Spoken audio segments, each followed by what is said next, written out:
Hello everyone, CJ7 classes पे आप लोगों का स्वागत है। मेरा नाम अभिषेक है। मैं IIT रुड़की का स्टूडेंट हूँ।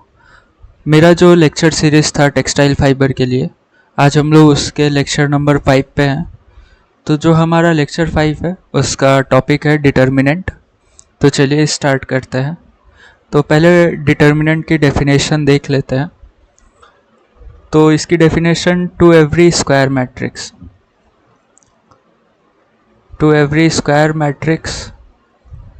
of order n, we can associate a number called determinant of square matrix.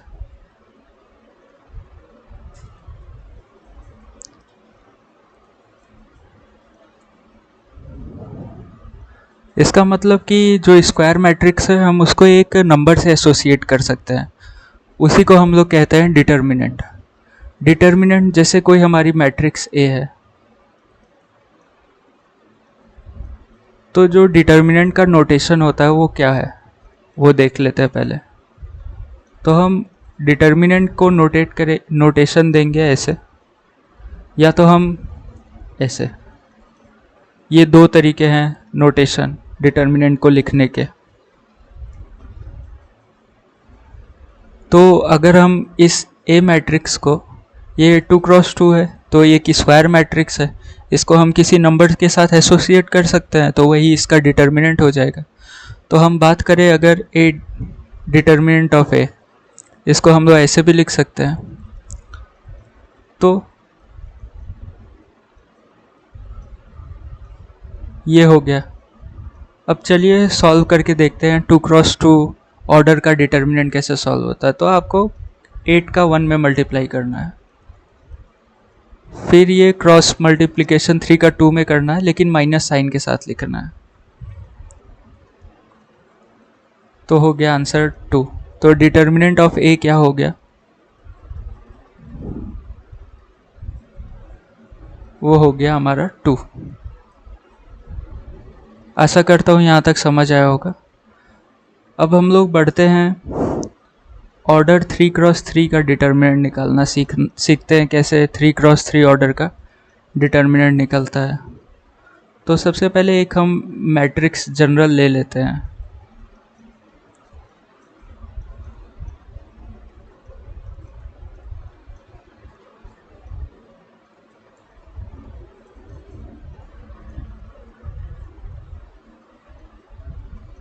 ये मैट्रिक्स ए थी, अब उसका डिटर्मिनेंट ए कैसे निकलेगा।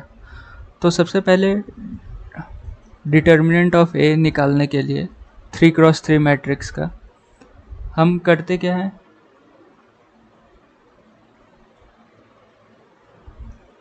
A11 लिखेंगे। और A11 मतलब फर्स्ट रो फर्स्ट कॉलम को छोड़ के जो सेकेंड ऑर्डर मैट्रिक्स बनी उसका हम लोग डिटर्मिनेंट निकालेंगे।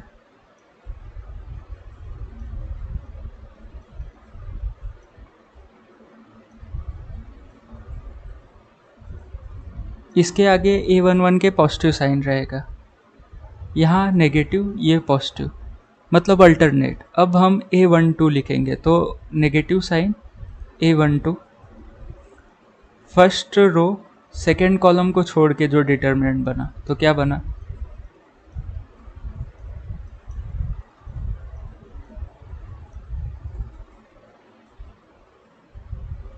अब A3 उसके आगे पॉजिटिव था, अल्टरनेट चलता है पॉजिटिव नेगेटिव पॉजिटिव।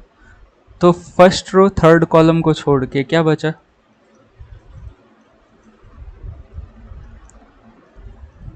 आपको 2x2 डिटर्मिनेंट तो सॉल्व करने आता ही होगा, तो आप इसको सिंप्लीफाई कर लेंगे तो सॉल्व हो जाएगा।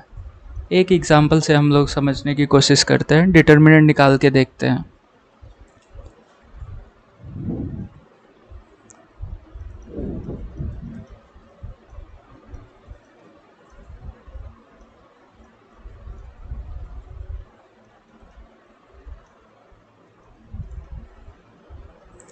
ये डिटर्मिनेंट निकालेंगे तो हमें पता है कि पॉजिटिव नेगेटिव पॉजिटिव चलता है, तो पहले +2, डिटर्मिनेंट क्या बनेगा 0 4 5 -7।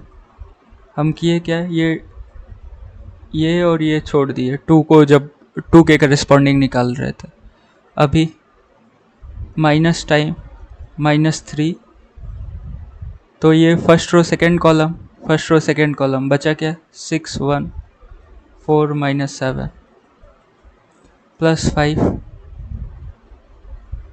फर्स्ट रो थर्ड कॉलम हटा दिए तो बचा क्या, अब सॉल्व करेंगे। 0 × -7 -4 × 5, ये हो गया +3 -42 -4 +5 30 -1 × 0। यहाँ तक आशा करता हूँ आप लोगों को समझ आया होगा। ये -20 +3 -46 +5 × 30 -40 +150 -178 +150 -28। तो ये आंसर हो गया। 3×3 डिटर्मिनेंट हम लोग सॉल्व करना भी सीख लिए, और ये डिटर्मिनेंट ऑफ ए -28 आ गया आंसर। चलिए अब हम कुछ प्रॉपर्टी की बात करते हैं।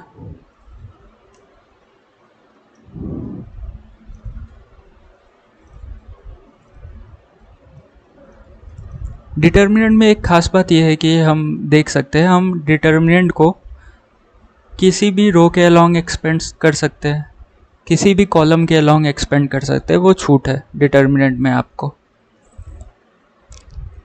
तो अगर रो वाइज आप चाहें, तो अगर आप चाहें सेकेंड रो के अलोंग एक्सपेंड करना, तो उसमें साइन कैसे चलेगी वो एक बार देख लेते हैं। पॉजिटिव नेगेटिव पॉजिटिव, तो ये नेगेटिव हो जाएगा, ये पॉजिटिव ये नेगेटिव, ये positive negative positive.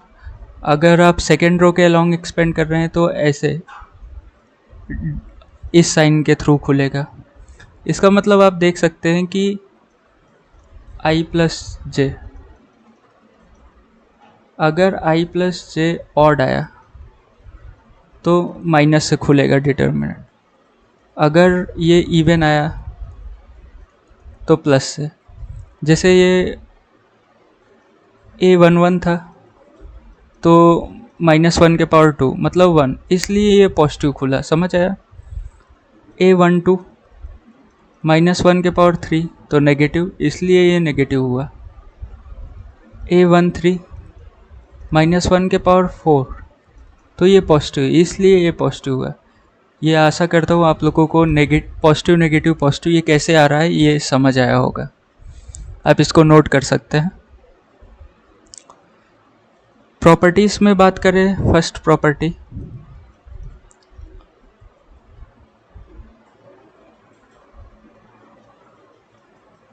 The value of determinant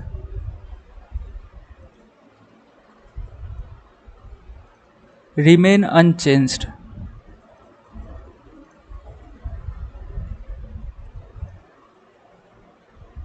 if all its row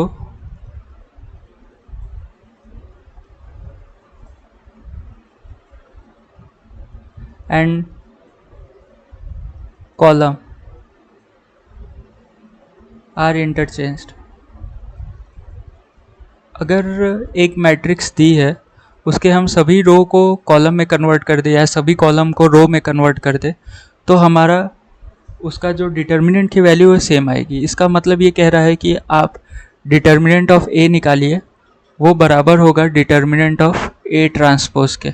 A transpose में ही हम सभी रो को कॉलम में कन्वर्ट कर देते हैं, या ऐसा कह सकते हैं सभी कॉलम को रो में कन्वर्ट कर देते हैं।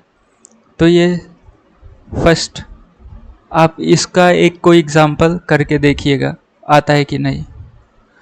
सेकेंड प्रॉपर्टी है इफ एनी टू रो या दो कॉलम, किसकी, डिटर्मिनेंट की, of a determinant are interchanged, अगर इंटरचेंज्ड हुई तो the sign of determinant changes.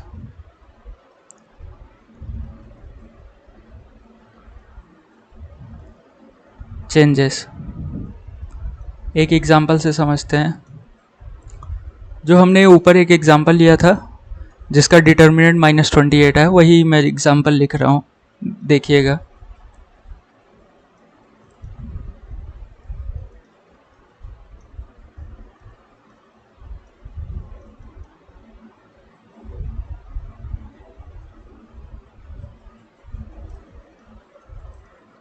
ये इसका डिटर्मिनेंट क्या आया था, -28। अब यहाँ पे कह रहा है कि एनी 2 रोज और column of determinant are interchange. तो मान लीजिए हम इन दोनों को इंटरचेंज कर देते हैं। इसका मतलब ऑपरेशन क्या होगा, R1 इंटरचेंज विथ R2। वो कोई हमारा डिटर्मिनेंट 1 बना।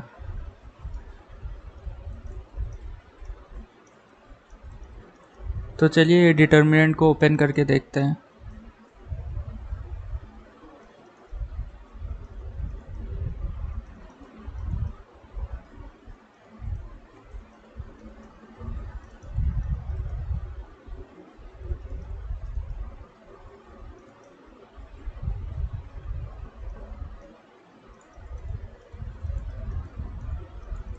इसका मतलब ये 28 आया।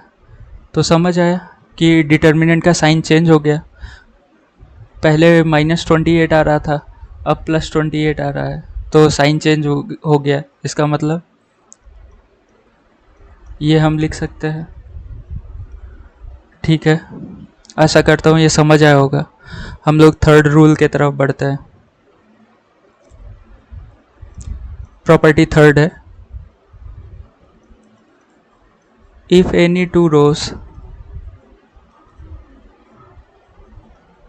और कॉलम, रो और कॉलम दोनों की बात कर रहा है। अगर एनी 2 रो या कोई 2 रो या कोई 2 कॉलम, किसकी, डिटर्मिनेंट की, अगर सेम हो गई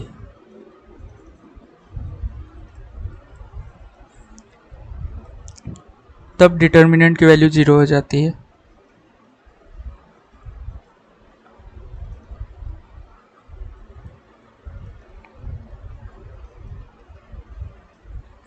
इस 0।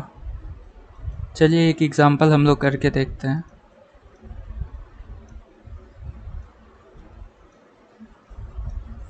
यहाँ देख रहे हैं रो फर्स्ट और रो थर्ड दोनों आइडेंटिकल हैं। तो चलिए डिटर्मिनेंट सॉल्व करके देखते हैं।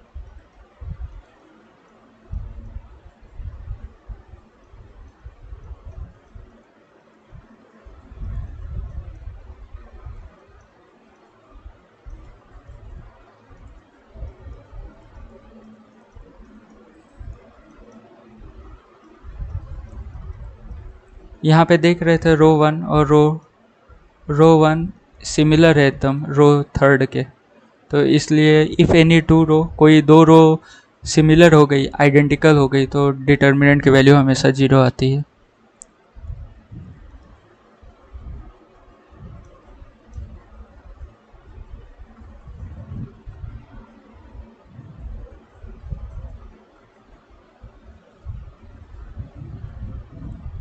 एक फोर्थ हम लोग प्रॉपर्टी की तरफ पढ़ते हैं। If each element of a row, यहाँ किसी एक रो की बात हो रही, और a column of determinant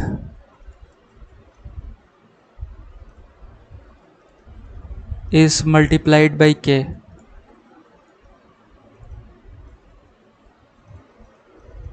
then its value get multiplied by k। इसका मतलब ये कह रहा है आपसे कि कोई एक डिटर्मिनेंट दिया हुआ है। मान लीजिए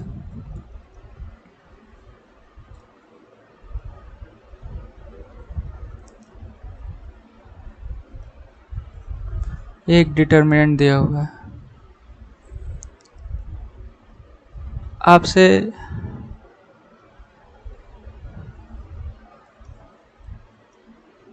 आपसे कोई पूछते कि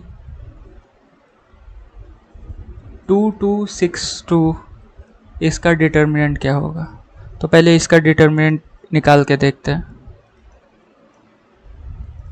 तो ये माइनस हो रहा क्या, ये कोई भी डिटर्मिनेंट है। इसको अब अगर सॉल्व करते हैं, इसका मतलब क्या हुआ, जो डिटर्मिनेंट ए था, जो डिटर्मिनेंट बी है आया, 2 टाइम्स डिटर्मिनेंट ए के बराबर हो गया। क्यों? क्योंकि हम ये जो ए डिटर्मिनेंट था उसमें हम 2 का मल्टीप्लाई किए थे फर्स्ट रो में। समझ आया?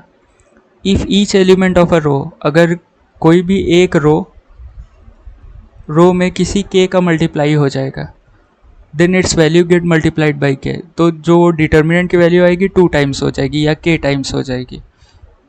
समझ आया यहाँ से?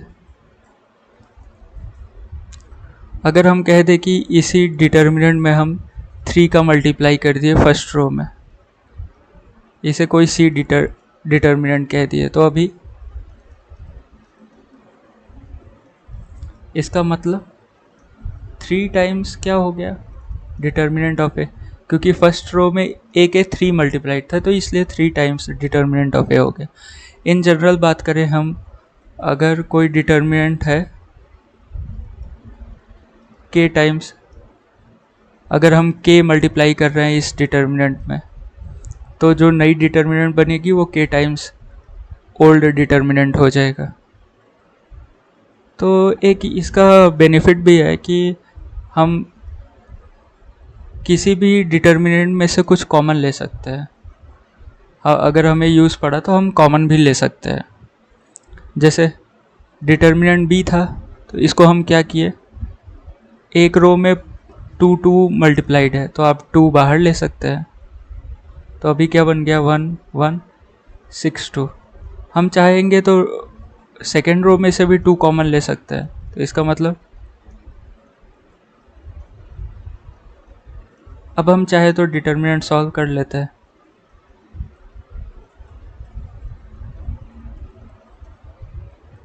समझ आया? -8 के ही बराबर आ रहा।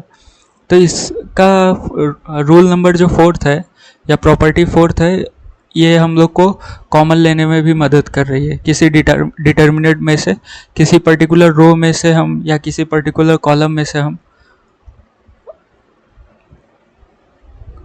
कॉमन फैक्टर है उसे बाहर ले सकते हैं।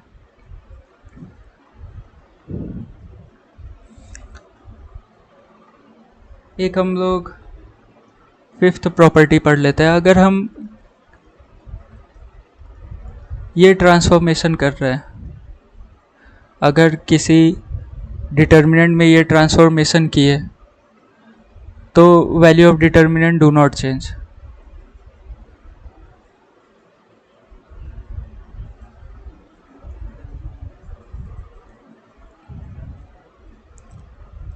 अगर किसी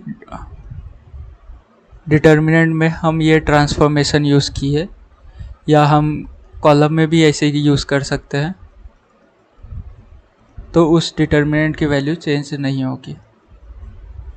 आशा करता हूँ यहाँ तक 5 प्रॉपर्टी आप लोगों को समझ आई होगी।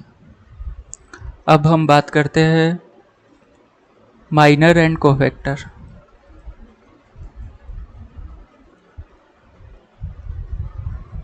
माइनर कैसे निकलता है और कोफैक्टर कैसे निकलता है।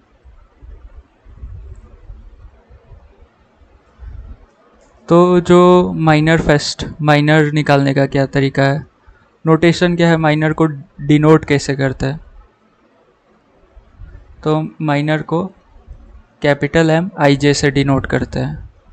अगर एक हम क्वेश्चन ले लें,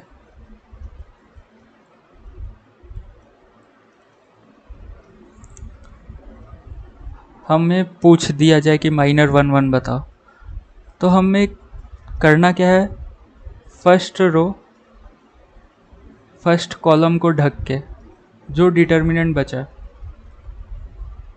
क्या डिटर्मिनेंट बचा?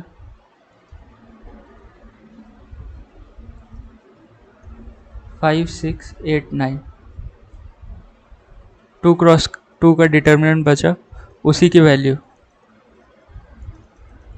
मेरा माइनर 1 1 हो गया।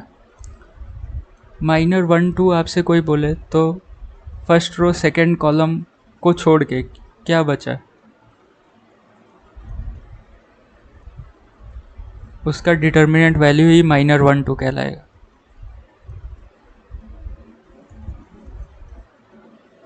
अगर आपसे पूछे माइनर 1 3, इसका मतलब फर्स्ट रो थर्ड कॉलम छोड़ के जो बचा,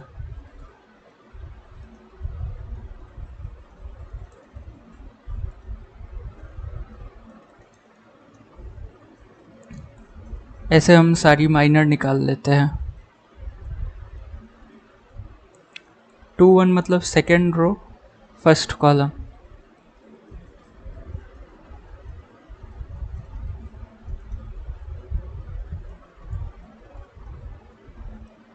सेकेंड रो सेकेंड कॉलम, ये हो गई सेकेंड रो सेकेंड कॉलम। बचा क्या?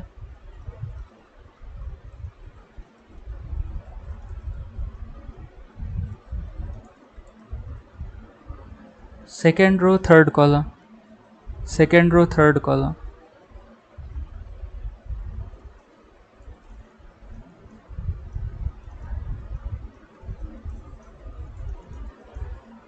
तो ये हो गया, हम माइनर निकाल लिए। ऐसे M31 M32 M33 भी आप निकाल सकते हैं। तो ये माइनर हमने देख लिया। अब हम बात करते हैं कोफैक्टर की।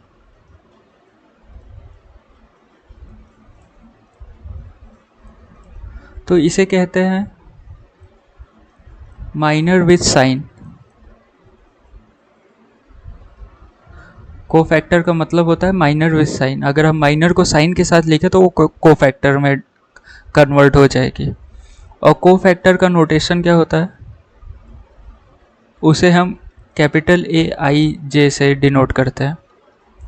अगर कोई आपसे पूछे A11 कोफैक्टर बताओ, तो आप सबसे पहले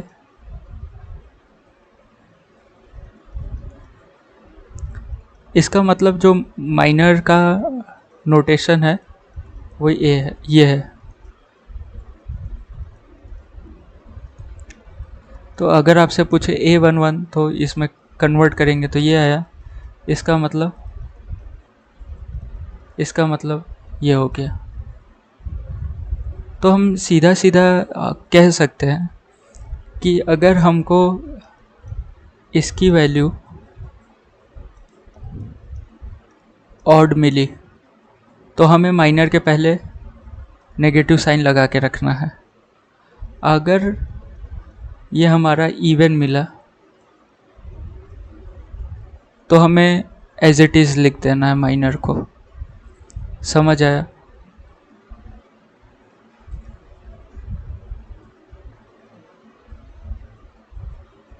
जैसे हम माइनर निकाल के रखे थे पहले वाले प्रीवियस हमारा जो क्वेश्चन था।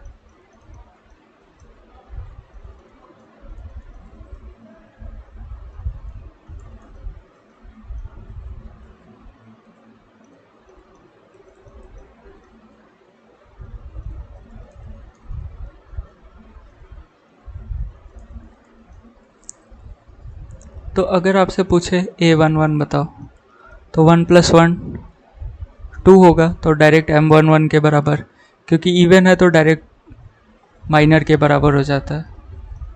अगर A12 पूछे तो ये इवन है, सम क्या है, सॉरी 1 + 2 ऑड है, तो क्या नेगेटिव साइन हो जाएगा M12, तो -6, ये 6 हो जाएगा। A21 बात करें आपसे तो 2 1 3 ऑड है, तो हमें नेगेटिव साइन लगाना है M21, नेगेटिव टाइम 6, तो ये 6 आ जाएगा। तो आशा करता हूँ आप माइनर निकालना सीख गए, कोफैक्टर निकालना सीख गए।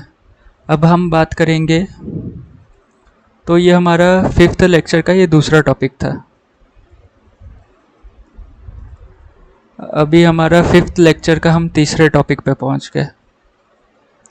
5th लेक्चर का तीसरा टॉपिक क्या है? एडजॉइंट निकालना। तो एडजॉइंट की डेफिनेशन होता है, it is a matrix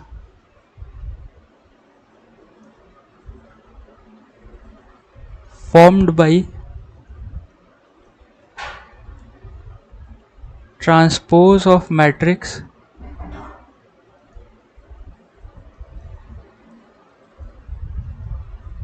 formed by its cofactor। इसका मतलब ये क्या कह रहा है? It is a matrix form by transpose of matrix form by it's cofactor. इसका मतलब एक मैट्रिक्स बनेगी, मान लीजिए उसमें ये कोफैक्टर से एक मैट्रिक्स बनी। सीधा सीधा मतलब ये है कि कोफैक्टर से हम एक मैट्रिक डिटर्मिनेंट दिया हुआ का उसका हम माइनर निकालेंगे, उसके बाद कोफैक्टर निकालेंगे। जो हमारा कोफैक्टर आएगा उससे हम एक मैट्रिक्स बनाएंगे। ठीक है, मैट्रिक्स बना लिए। उसका अगर हम ट्रांसपोज कर दें, उसका हम अगर ट्रांसपोज कर दें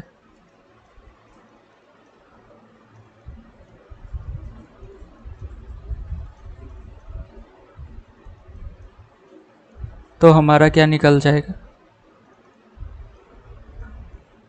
एडजॉइंट निकल आएगा। समझ आया?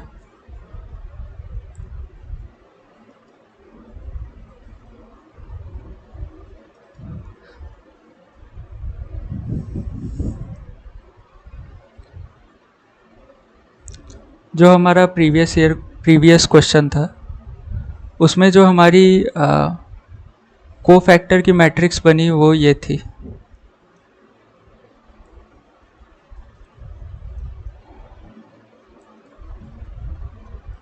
ये कोफैक्टर से मैट्रिक्स बनी, तो उसका अगर कोई आपसे पूछे एडजॉइंट निकालो तो हम क्या करेंगे? डायरेक्ट ट्रांसपोज कर देंगे।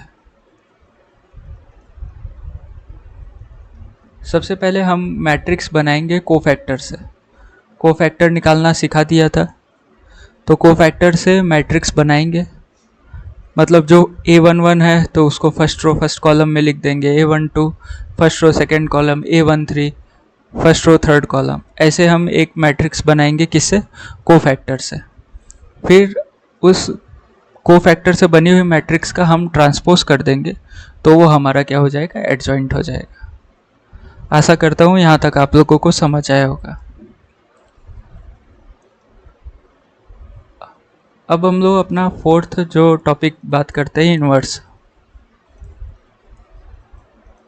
तो सबसे पहले टर्म आता है सिंगुलर मैट्रिक्स। तो अगर हम किसी मैट्रिक्स का डिटर्मिनेंट निकालें और वो जीरो आ गया तो उसे हम सिंगुलर मैट्रिक्स कहते हैं। अगर किसी मैट्रिक्स का डिटर्मिनेंट निकाले वो नॉन ज़ीरो आ गया, नॉन ज़ीरो, तो उसे हम कहेंगे non singular matrix.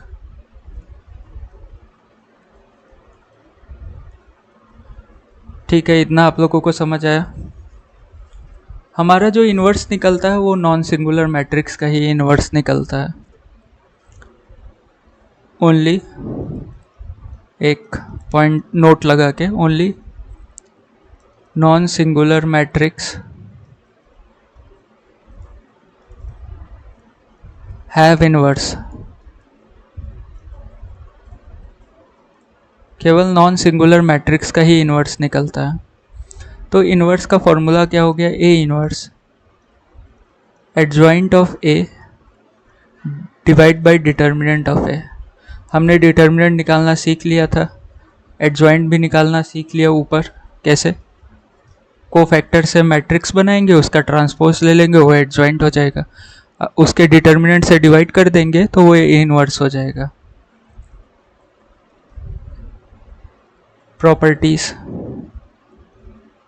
Properties of inverse, properties कुछ देख लेते हैं। तो सबसे पहले जो प्रॉपर्टी है, ए इन्वर्स का अगर ए में मल्टीप्लाई प्री मल्टीप्लिकेशन किए या पोस्ट मल्टीप्लिकेशन किए तो हमेशा वो आइडेंटिटी मैट्रिक्स बन जाता है। ए बी का इन्वर्स किए तो वो बराबर हो जाता है बी इन्वर्स ए इन्वर्स के।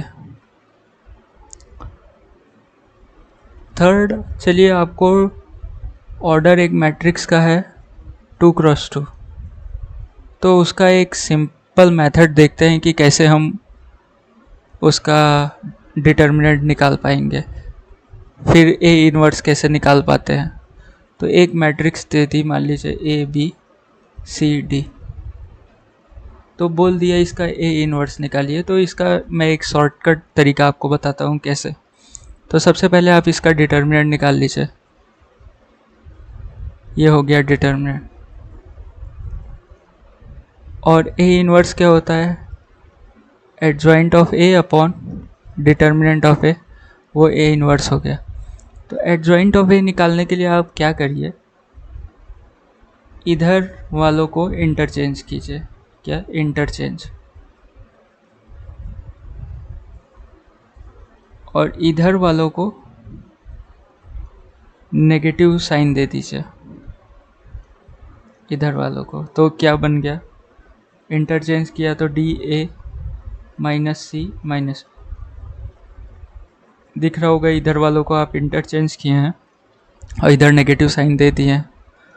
तो जो 2x2 ऑर्डर थी उसका इन्वर्स निकालना, ये निकल के आया इन्वर्स। आशा करता हूँ ये लेक्चर आप लोगों को समझ आया होगा। आप ऐसे ही लेक्चर के लिए हमारे CJ7 चैनल को सब्सक्राइब कर सकते हैं और अपने दोस्तों के साथ शेयर कर सकते हैं, ताकि ज़्यादा से ज़्यादा लोग हमारे चैनल को देख सके और यहाँ से नॉलेज इकट्ठा कर सकते हैं। आप लोग का हमारे चैनल पे आने के लिए बहुत बहुत धन्यवाद। बाय बाय दोस्तों, थैंक यू।